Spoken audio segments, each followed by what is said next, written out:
So while we are doing the work, we must remember, being NGO is the start, registering as NGO is start. Next comes with the compliance, accounting and accountability. All the accounting that you do has to be properly done. It has to be properly recorded. The vouchers, the receipts, the audit, the financials has to be presented before the income tax, as well as to your, ideally to your donors, to your supporters, to your members. There has to be a proper meeting. That detail we cannot, but we have to have it. If it is not there, of income tax we'll discuss. Earlier income tax was very lenient. Now NGOs have always been used in the past for some good motives, some ulterior motives. You might be knowing Tista Setalwad, you might be knowing agitation against the would you say that UCC, Uniform Civil Code, or say the citizenship bill for this. You might see different PIL and writ being filed for stopping certain things. Now where from the money comes? How these NGOs are there?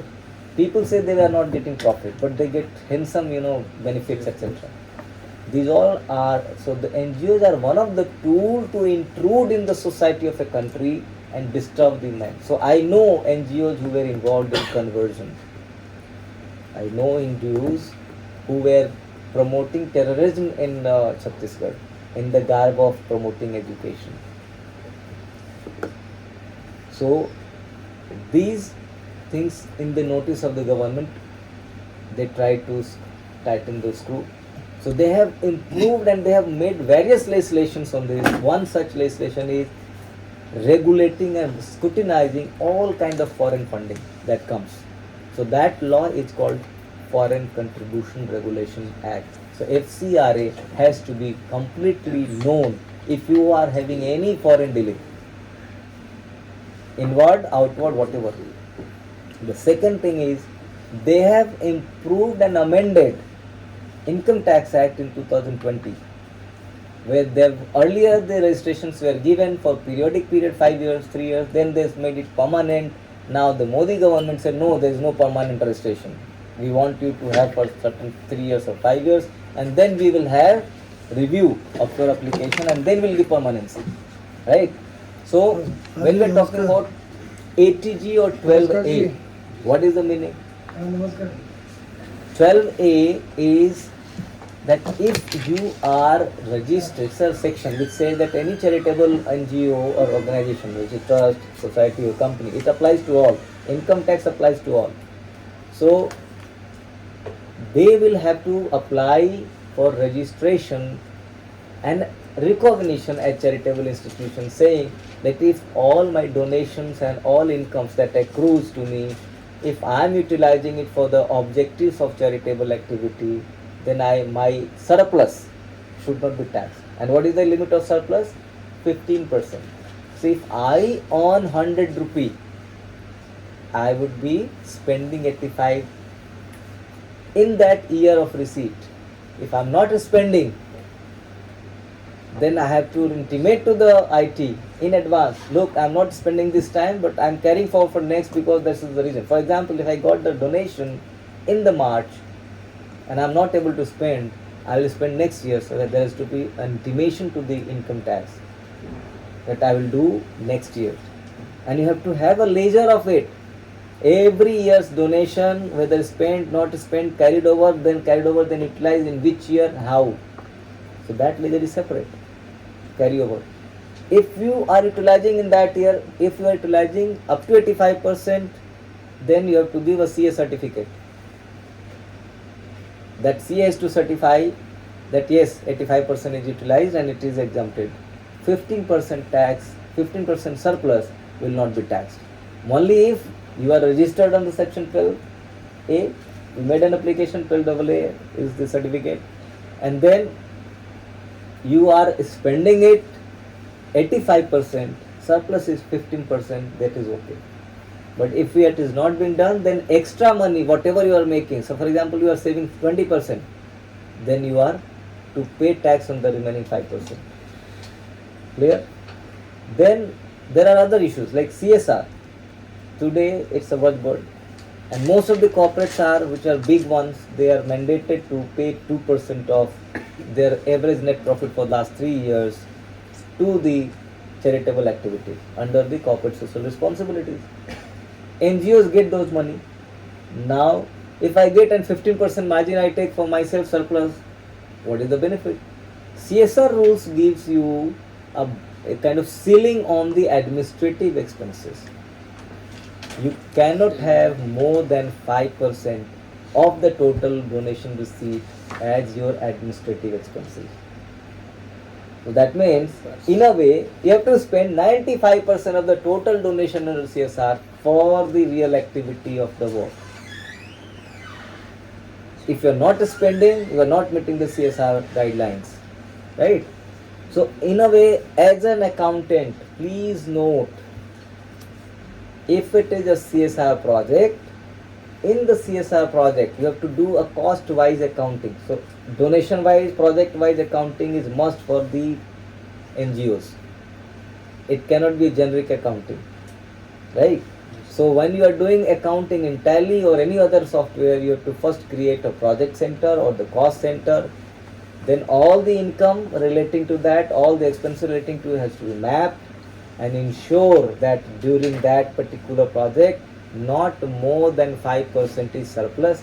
And 5% must not be not surplus more than 5%. At the same time, I would say the 5% should be the limit of the administrative expense, right? That is the reason. And if it is not being met, you are not meeting the CSR, then the companies may ask you that you are violated. So project-wise accounting is must. It has to be properly reconciled. All fund that we are getting and utilizing, you have to have a fund utilization certificate, which is ordinarily given by a chartered accountant. And it also goes to say that before he issues, he will verify the genuineness of the expenditure and the bills supporting thereof, right? So there is now greater scrutiny. More importantly, while you are registered as HTG12, if you are not registered, then you are not getting exemptions. All the earning, for example, I got a society registered, I am not registered under section 12A, my income, whatever I get, has to be taxed as a general association of persons, right? If my application for 12A is rejected and is not registered, during that period my income will be taxed. So the notion that NGOs will not be taxed has to be very clearly said. It is taxable until and unless you are registered and exempted under section 12A, right? Now the other is that the most of the source of income is supposed to be the donation, right? Any society can get donation. I can say, for example, Ramlila Samiti is just a group of people from Mohalla, they do the Durga Puja or Ramlila. They are not registered. So some normal association of person, they collect, no one is asking for a seat, no one is claiming the benefit, fine. But if someone is giving you money and saying, I want to get the benefit of deduction under section 80G, for that you need to register your society or the trust or the company with the income tax department under that section also, which is 80G, 80G 5. So why? If you are registered, then your donation receipt will qualify the donor to get a relief under section 80G while he is filing his tax return, which is ordinarily 50%, except for 15 or I would say, I will not count the numbers, but around 20 such organizations which are considered to be of national importance and paramount, which the government has granted 100% exemption, like Primary Minister Relief Fund is there, or maybe different the names of organizations are already listed in the income tax. You get 100%. Otherwise, if I give 10 rupee as donation, I will get deduction on 5 rupees under 80G.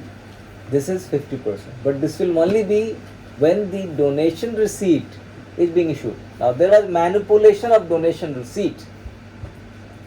People will get donation receipt printed, there is no verification, the NGOs may not be verified, and they will claim the benefit.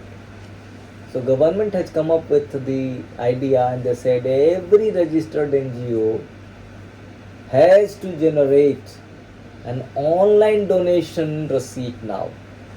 You're taking 25 leaf book, going and cutting the leaf and giving receipt will not qualify. Even if earlier what we used to do, we used to punch it, so registration number, etc., on the receipt, and we'll give it to you and you claim it.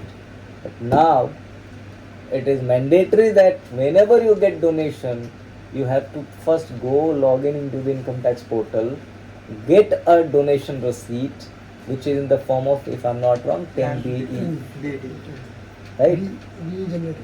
BE generated. That is the 10BE. And annually the NGO has to submit a detailed list of the donors that they have taken donation. Any donation in cash will not be accepted more than 5,000. They ask for all the PAN and the details of all the donors exceeding 5,000. Government will always ask. You will have to have, so better is not to accept cash donation. Right? If you are accepting cash donations, then what will happen? Most of the time you will be doubted. And when you doubted and the investigation agency doubts you, there is a cost to it. Right? So, donation should now also be asked online, and it should be issued online receipt. The return has to be filed, because that way, when you file your returns, government, both way, donor files returns and mentions that the 10BE number, it automatically captures that and verifies it from the portal, gives the credit. If it is you who are filing, then there is a donor detail already there, PAN, etc. is there. Now you can do. So the practice is, we must have PAN of the donor, we must have complete address of the donor. We should know, because it's more, whole of the world is going through over, I would say, control on the KYC, which is know your customer. So there may be a requirement to prove the genuinity of the transaction. So all the salaried people who used to fake rent receipt or the donation receipt, that is not possible now. You might have heard that there have been notices issued by the department to such people who are using it. Right? There is again an issue. Can I say earn 100 and donate 100? Practically you can do, but income tax says not more than 10% of the gross total income that you get. Because they believe a person is giving 10% of the salary is okay, but giving 100%, 50%, 60% is beyond the practical realities. You have to eat, you have to live, you have to, ordinarily 20 to 30% of earning goes into the rental. Rest goes, 40-50% goes into the fooding and the education and the health. So the saving automatically is assumed to be not more than 20%. So that's why they have put a limit. So you can donate your fortune completely. Okay, I'm giving everything, but the benefit wise you will be restricted. Right? So remember, while you receive a donation, it should be made clear to the donor how much he can actually, and he has to be knowing it. Right? So donation is an area where we must be very clear who is giving, his PAN must be there, it should be in the banking channel mode, and proper receipt is issued online, he should be given, and at the end we are filing the donation return, which actually helps the government to do. If you are complying with that, there is no problem. Okay? So the idea is that going ahead, everything will be digitized and everything will be cross-checked. So the role and the path of compliance for the professional engaged in NGO management will be more critical. The timelines are mentioned. Suppose you file a application to the income tax for registration, that is rejected. How do you deal with it? Within certain timeline, either you have to appeal, you are not appealing, then it is gone. So there may be various cases. I am just giving that you have to be practically aware that it is an NGO. It does not mean that there is just create and don't do anything. When you create an NGO, it is as good as a profit organization in terms of compliance, accounting, audit and reporting. And that as a team we must be knowing it. Okay? So can we summarize what we understood? We understood what are the forms of NGO or what is NGO, right? Ordinarily when we say NGO, it must be a non-profit entity, right? Then we have understood that the three out of the three, there are different perspectives to look at, but progressively we must understand if a client is ready for compliance, if a client is ready for cost, if a client is forward looking, and if it compliance, the client is looking for raise foreign fundings, it is better to incorporate Section 8 company, right?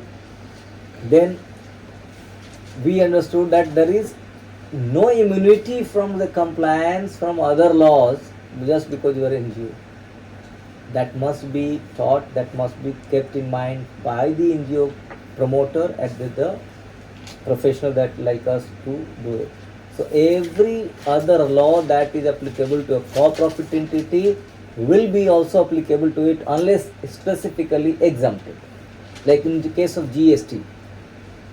GST also can be applied to NGO. You say, sir, I am not supplier of goods and services. The definition is so vast that your activity could fall under GST, and there is an exemption specifically given to NGO. If you meet those criteria, only then you are exempt from the GST. Otherwise, you will have to be paying GST also. So in your purchases, you will have to pay GST. So if, for example, leisure papad is a product developed and marketed by a women power group, right? Now, if that is a society which is empowering women, it is like giving employment, giving training, and then part of papad is being made and it is being sold out, FSSI will be required. Suppose you are employing more than 10, the Factories Act, others will apply. So you have to have hygiene, safety and other standards. So for example, you are selling it to others and charging people, you have to register on the GST. So that is, there are different domains. It is not an immunity, as I gave the example. So you have to keep in mind that having an NGO also requires, and more importantly, all the trust will create with independent audit. So your documentation, accounting and records must be maintained when you have the audit ready and people get it audited. Once it is audited and you present it to the stakeholder, you are transparent, you are communicating it what you are doing. There is another angle to it. Whatever I do, I must explain to the others. How do I do? There are 2-3 types of reports. One is the specific project report, where I do certain work. So there is a plan of action which is called project report. Then there is implementation, and each implementation process has to be documentation. Then the project desired objective versus actual objective that attained has to be matched, and that is called impact assessment. Now you know that impact assessment is mandatory for certain projects beyond certain value. Now CSR rules say that every CSR being spent has to have the project impact assessment done. Now there are social auditors concept coming in, that there are special auditors who will do the project, social project audit. So there is one which is specific to a project. The other, I may run say multiple projects. So at this periodic report that I generate, there are NGOs which generate monthly journals to outline their activities. There are NGOs who have created platforms for generating revenues and generate donation. All, each and every activity. For example, I am going to do an activity of Mushaira, that will be documented.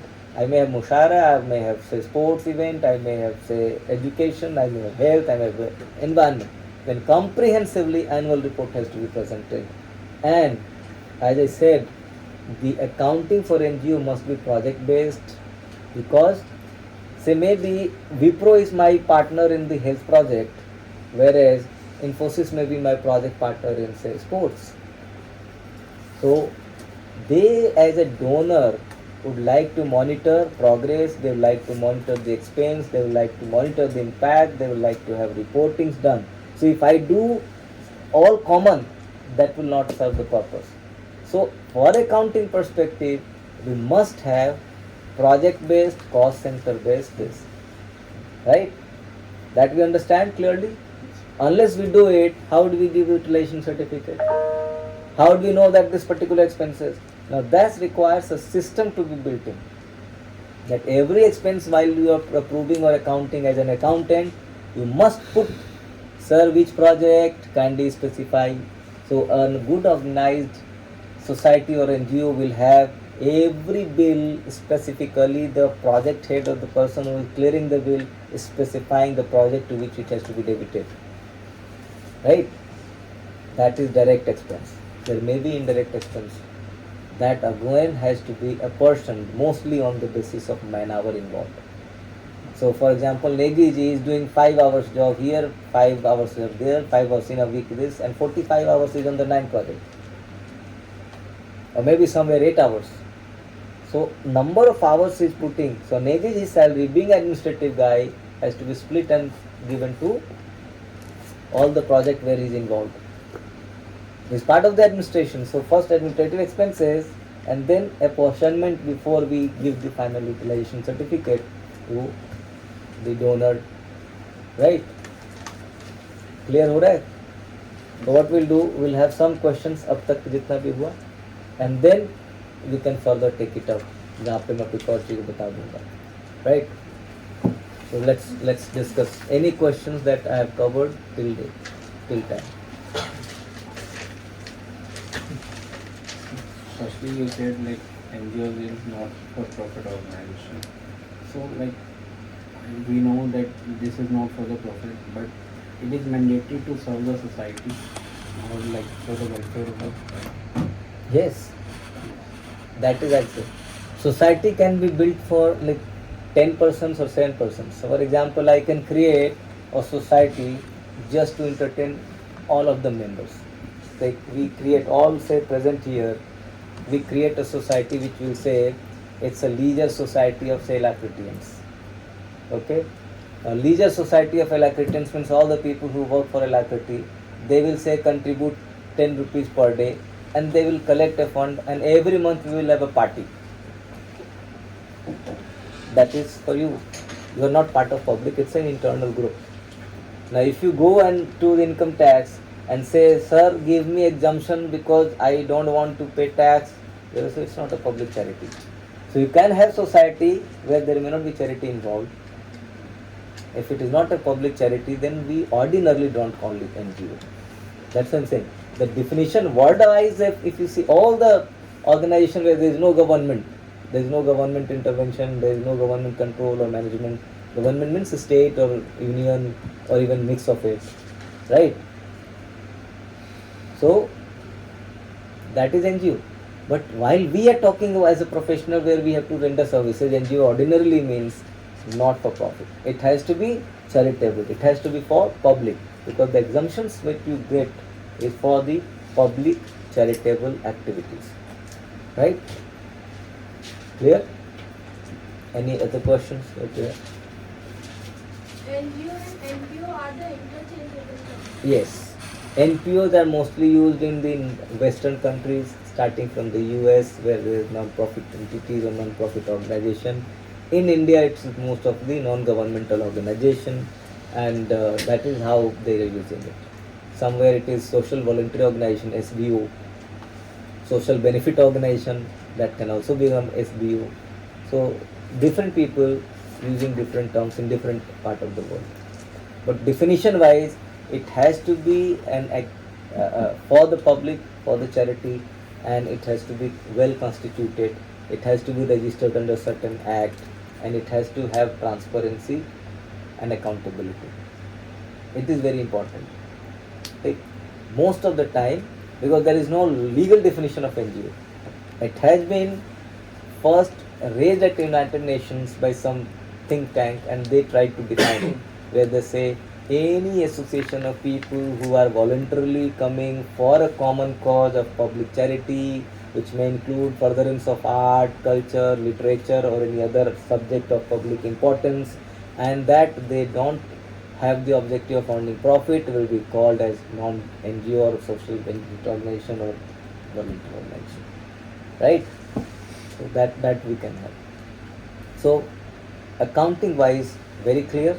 Compliance wise, annual return of society has to be given.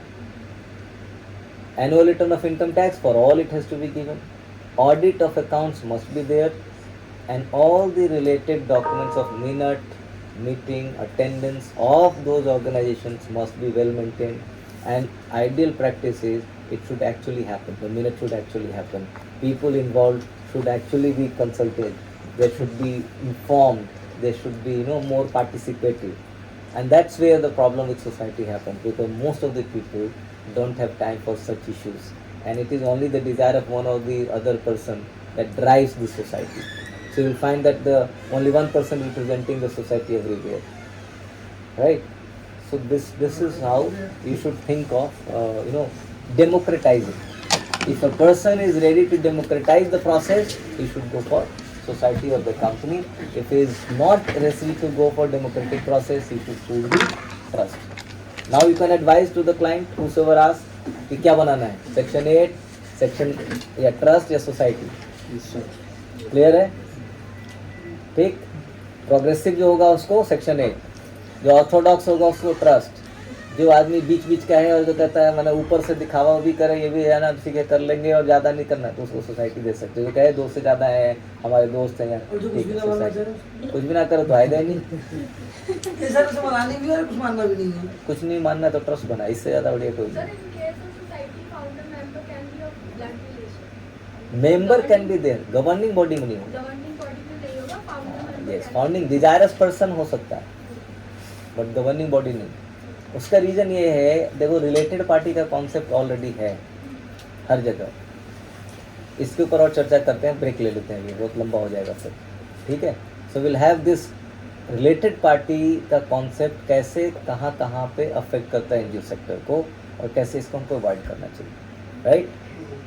ठीक है, thank you.